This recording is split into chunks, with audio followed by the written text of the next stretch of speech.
not that. Yeah. Because 2 packs of cigarettes an hour I think is that's it might be one. I'm trying to remember the stats I saw. Anyway, it's really smoky still. That's the important thing here. What does your like sky and visibility look like? I'm trying to picture like what that would look like even just in front of you. Yeah, it's just looks yellow outside. It's like a yellow orangish haze. And like you can look right at the sun all day. I mean, obviously you don't do that, but like it basically looks like a bright orange moon, you know? Yeah, and then it looks like there's heavy fog outside, basically. Not like, I mean, not like really bad fog. Looks like it's foggy out. Or you're like every single one of your neighbors is burning leaves in your backyard or something in their backyard. That's what it smells like. It's just smoky everywhere. So yeah, it's it's kind of, I don't know. I'm over it. I'm ready for the smoke to be gone. I'm sick of being inside. So yeah. What's the estimated time for that? You know, they were talking about like yesterday it was supposed to get a little bit better. But it looks it's about the same. It's a chance of rain this Friday. So hopefully that signifies a change in the weather patterns. I think the wind out of the east has slowed down a little bit. And that was really what was driving it. Just a really pretty powerful, like 35, 40 mile an hour gusts out of the east to west, combined with it being really dry. So yeah, still extreme fire danger. We're not allowed in the woods to work yet. Yeah, and you can't really do anything outside. That's pretty much the case all the way. I mean, that's the way it is in Portland. I mean, you can't really do much outside right now, and down at the farm, it's about the same. The air quality is about the same here as it is there. So, yeah. So, Well, are all your sisters there? No, they're in Salem, or they're in Corvallis. It's just me and my aunt and uncle here. And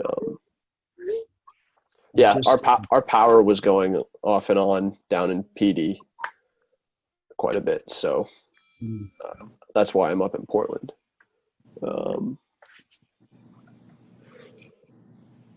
I just sent you a link, John. JP. Yeah. Everybody actually just sent you a link. It's an air quality indicator. Yeah. You put in your zipper, you put in your whatever, and it dials you up, and it shows you your recent history also. Yeah. If you want to find out what the air is like anywhere, you go there, supposedly. I don't know how good it is. Yeah, here it's 400 where I'm at, if you want to look it up where you guys are. 400. Yeah. 400 is just about pegged in the horrid. It doesn't go much higher than that, does it? Yeah, it looks like it might go up a little bit more. I don't know. It's hazardous. It's as bad as it gets. Yeah. On the scale, it doesn't get worse. There are some Asian cities that basically have large cities that have that air quality all the time. Yeah, I don't know. Oh, I heard that. I've heard just being outside in some of these cities is like smoking a bunch of cigarettes per day. Yeah. I think I had heard that the resting rate of a lot of those cities, particularly like large cities in Asia, is definitely a lot worse than like cities we have here, but not quite to the levels of what the West is experiencing right now. I just popped in Beijing just to like see a reference, and they're in the green. So maybe Beijing isn't one of the cities that normally has all the polluted air, but I just popped that in just for reference, and they're like 80 or something. Not 80, sorry, 34. That surprises me. Yeah. Wow. And it runs on a computer, so it must be true. Honestly, I don't know how good it is, or what its database is. I thought I had a good impression from where I got it, but I don't remember now where I did get it.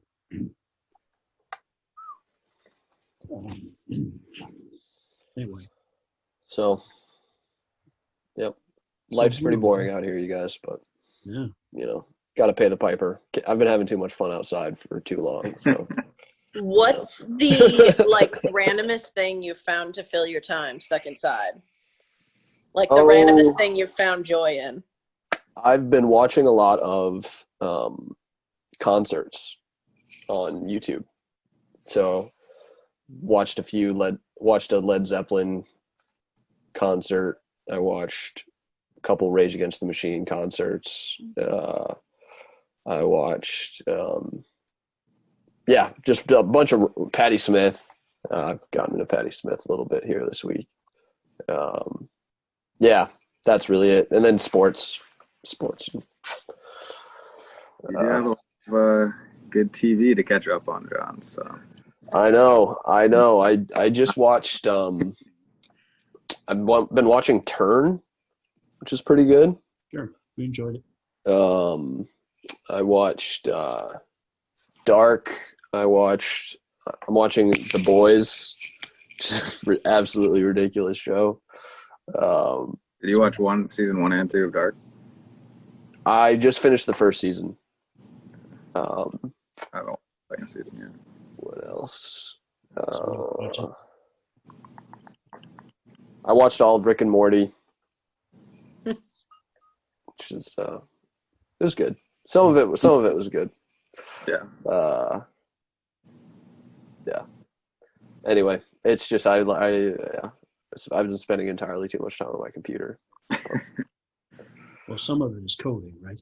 Yeah, it's true. I have a lot of hours doing that too. Yeah, Nice. and then reading. I'm rereading this book on my computer too. So My screen time has really troubled me for the last couple months.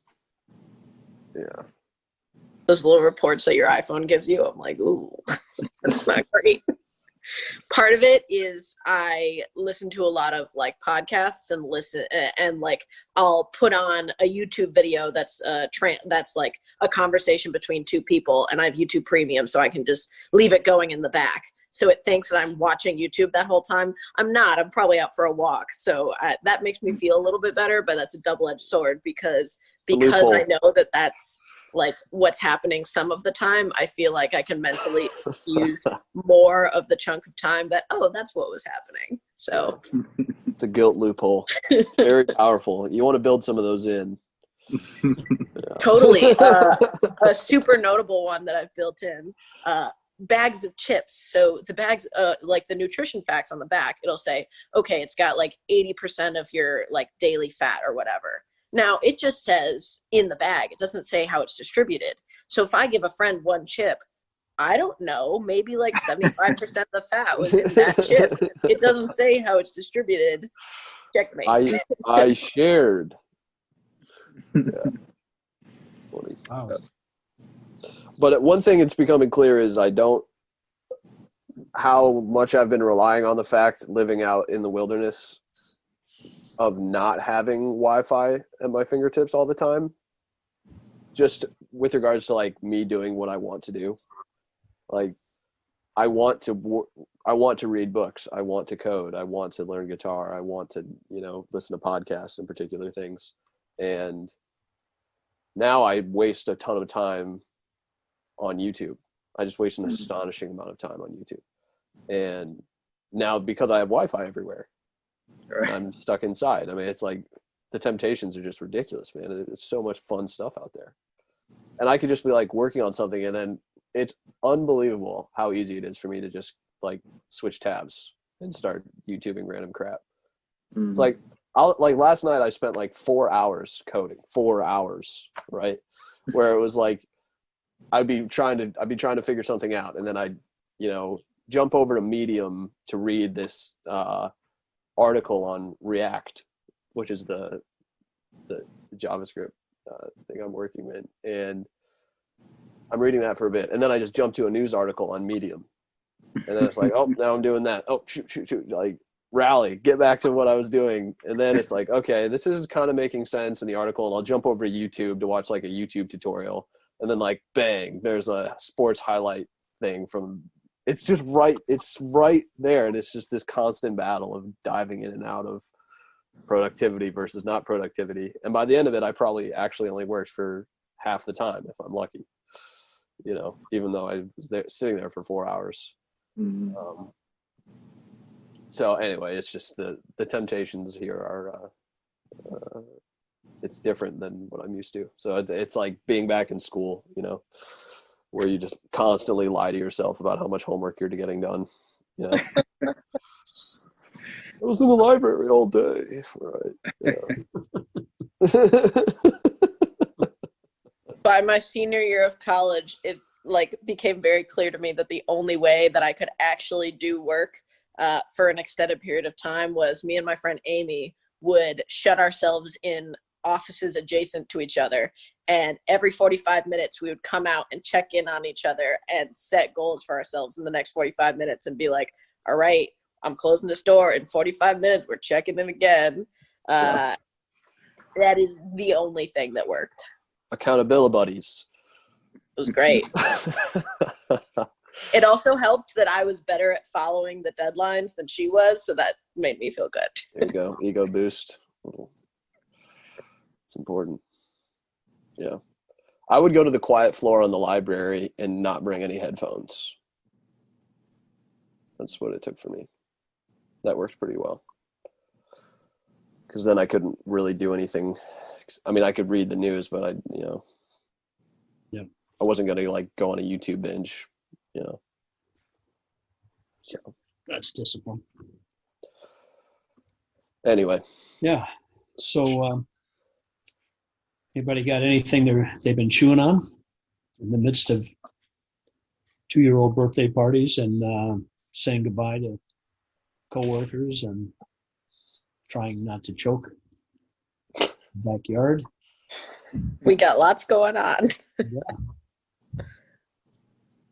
I actually have not been, normally I'm pretty up to date on the news. I have no idea what's going on.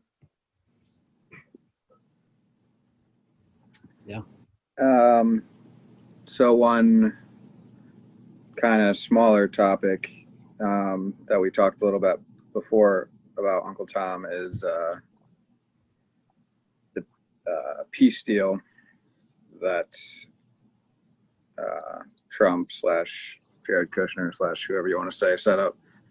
And I think the signing happened today or yesterday. Yeah. And I couldn't tell, was there just an implication that more people were going to sign on, or were those the original people that we were talking about? We once were talking about the UAE Right. and Bahrain joined. Right, yeah. Right. And then Trump was implying that perhaps 7 or 8 more people would sign on to the treaty, including maybe Saudi Arabia. Sure. And yeah, so there was a lot of talk about how big a deal this was or wasn't. Mhm. And whether or not it was the responsibility of the media to cover more or less, or because it didn't seem to be a huge news story today, I don't think. Which it seems like it probably is pretty big news, depending on your perspective, I guess. But What do you think is the big news about it?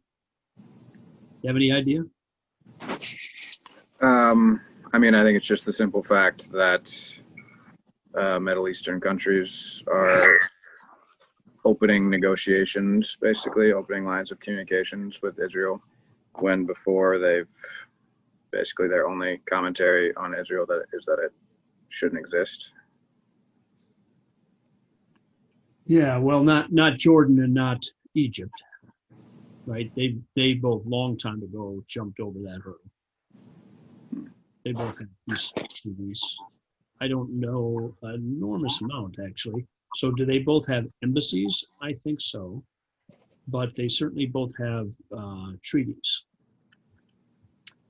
of some kind.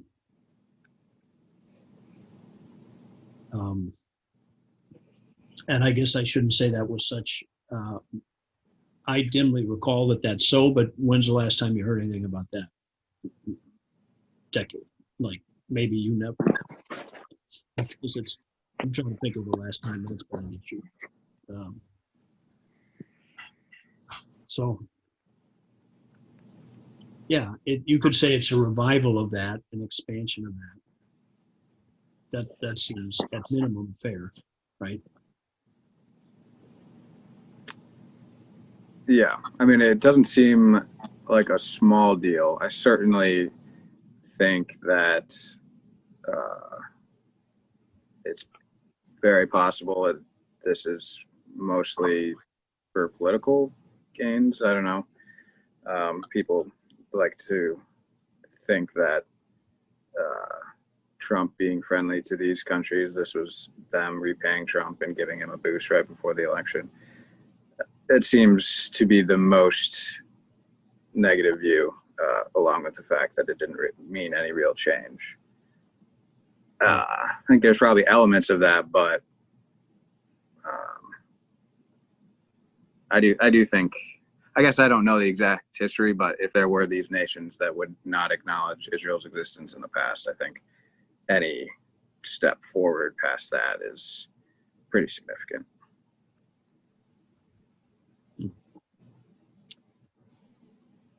Anybody else got a dog in that fight? Yeah, I haven't really paid much attention to that. Yeah, I don't know. I haven't.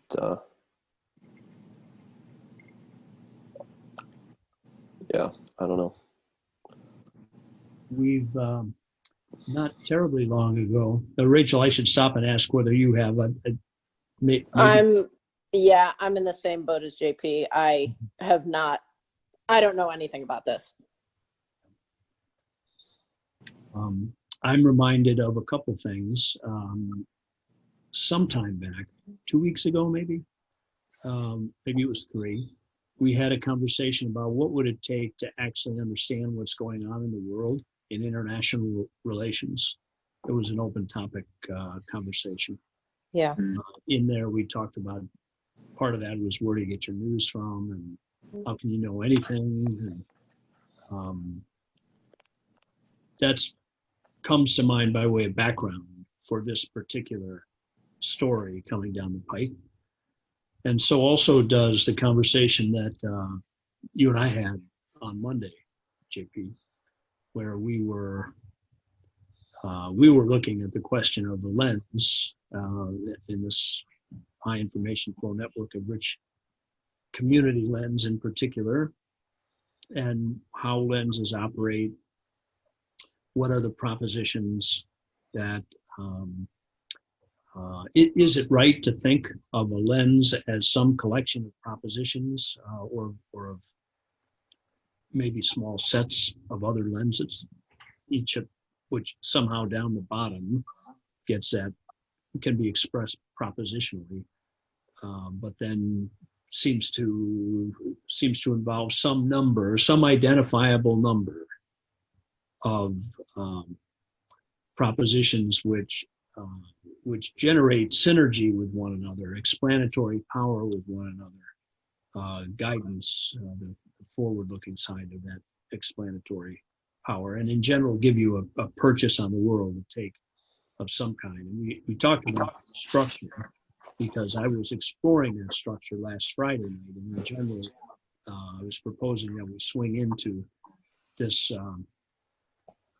this lens, three lens structure, where each time around, something like that, constitutes a whole, a stopping place with a beginning and a middle and an end, of some collection of ideas that shed light, and then a second set, and then a third set. That's where we were heading, where each of these things are somewhat separate from one another, but together do some work together also, in effect forming a new lens when you add the small lenses together, something like that. We were exploring that structure, and in order to explore all that structure, I forget how he came up, but Noam Chomsky came up.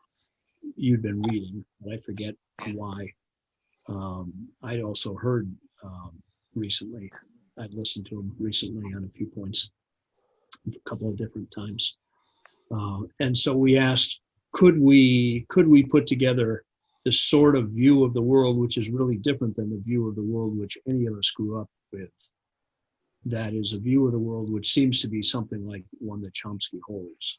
And could we put that view together with a group of propositions, and how many would it take? And I think we gathered about 4 of them, maybe, right? Depending on how fine grained, how detailed you want to go. There was some number of them, but it wasn't very many. Mm-hmm. And I wonder what it would be like to pick up that lens and look at a peace treaty with it. Right. Yeah.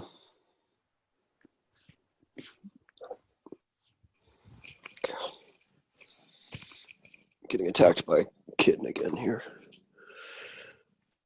God. All right. I was trying to imagine the way you could take this situation and basically only come up with a negative. And it seems to me it would be kind of maybe a performative way of, or it's mostly about an alliance against Iran and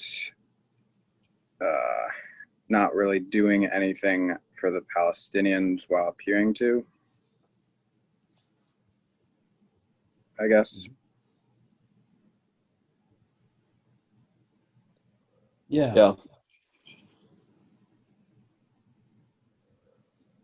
Yeah, I part of this is, I think this is an interesting exercise. Part of my problem is I actually just don't know anything about this deal. Like, right. I don't know. I mean, who are we talking about? Israel, Arab Emirates, And Bahrain. and Bahrain. Like, I don't even know who Bahrain is. Like, So I've been there twice.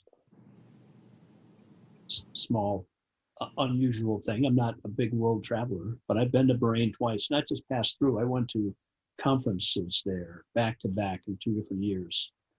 The Bahrain. Let me tell you a little bit about Bahrain, just because they're in the news, and maybe you should know this. It won't be long, 1 or 2 minutes. Bahrain is a little island nation off the coast of Saudi Arabia. I forget what that body of water is called now. Are those the Straits of Hormuz, or is that the body of water in which the Straits of Hormuz are present? Or we can look at it. Is it the Arabian Gulf? Is it? Let's just pull it up, and I'll stop making a video of myself on TV. Anyway, if you transverse it pretty far in the eastern direction, you end up in India. Persian Gulf.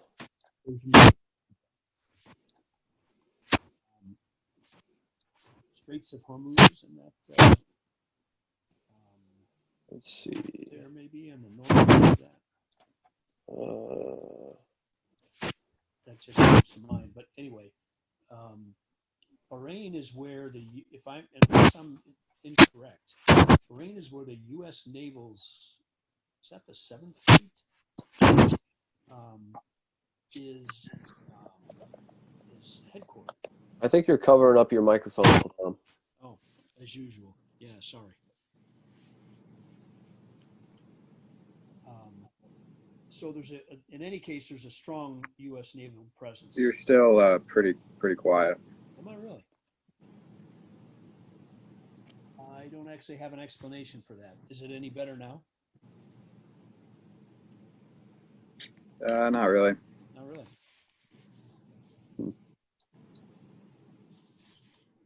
Yeah, weird. You were like, we heard some like shuffling, and then all of a sudden you were quieter.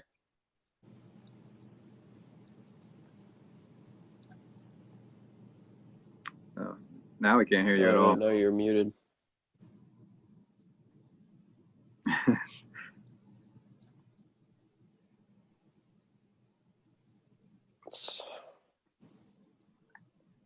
Was muted, and now I tried unmuting. Did that change anything? We can hear you now, but it's still pretty quiet. Wow. We now get to have the rest of this conversation via charades. Being sabotaged by the deep state. Very similar. The Persian Gulf.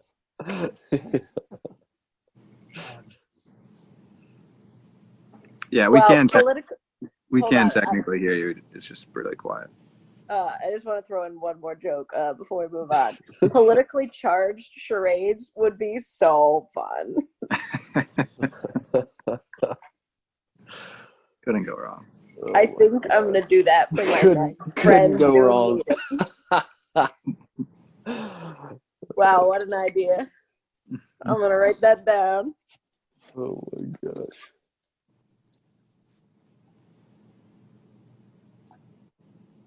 All right, Uncle Tom. Are you? Who not to do Bahrain? Wow. We just heard the end there. I'll tell you what. I'm going to end this meeting. I'm going to restart it and see if that works. Okay. Okay. Cool.